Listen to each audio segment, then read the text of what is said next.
One of the many successes for the Trump campaign in last night's presidential election came in your home state. Yeah. The battleground of Georgia. In 2020, Trump lost the state to President Biden by fewer than 12,000 votes. But 4 years on, the state flipped back to red, securing 16 electoral votes for the GOP. Joining us now from Atlanta is CBS News national correspondent Dave Malkoff. So, Dave, break it down for us here. How did the night unfold in Georgia? I think both campaigns really wanted to pick it up. The Democrats thought there might be a chance. Trump did end up winning that state, and by a lot.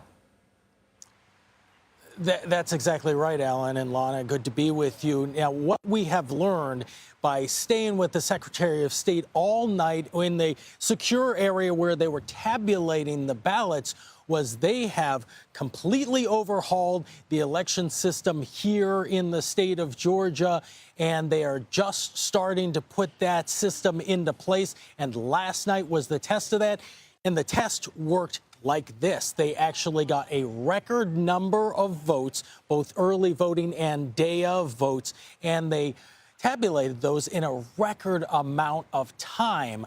By 10 p.m. or so, we knew exactly the way that this was going to break, and the Secretary of State, Brad Raffensperger, came out and said, you know, this is an insurmountable lead. That's his words for Donald J. Trump.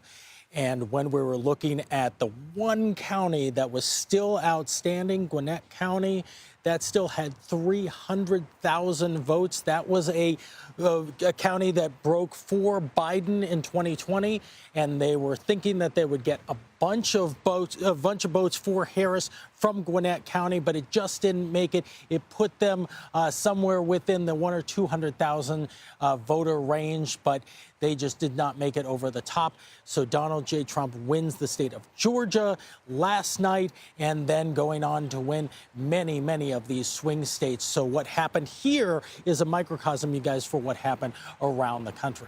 Dave, I want to dig deeper into that because, as you're mentioning Gwinnett County, I'm wondering why Harris failed to mobilize voters in the same way that Biden did. And is there talk there in Georgia that Biden's win was actually just a Democratic fluke back in 2020?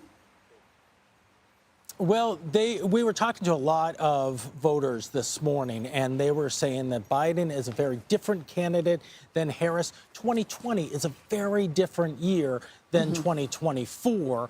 We were in the pandemic then. We are in a very different situation now. So comparing the two is very apples and oranges. In fact, we talked to lots of voters here on what's called the Beltline in the middle of Atlanta. It's a place where a lot of people come to bike, to ride scooters, to walk their dogs, to walk and go to restaurants. It's a very diverse population.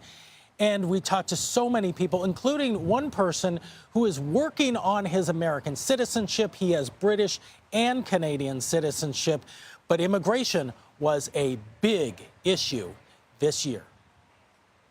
We're Canadian, but we live and work here. We're going through citizenship, going through all that. So, of course, that's a worry as well with immigration. Yeah, definitely woke up super bummed, also very confused. I didn't think it would be a landslide. Like, Trump crushed the popular vote, too. Doesn't match up with what I saw in the polls or my network, I guess my bubble. Of all the questions that we asked voters today after the election, Lana and Alan, the biggest answer that we got was, I don't want to talk about that. Not right now, not this morning.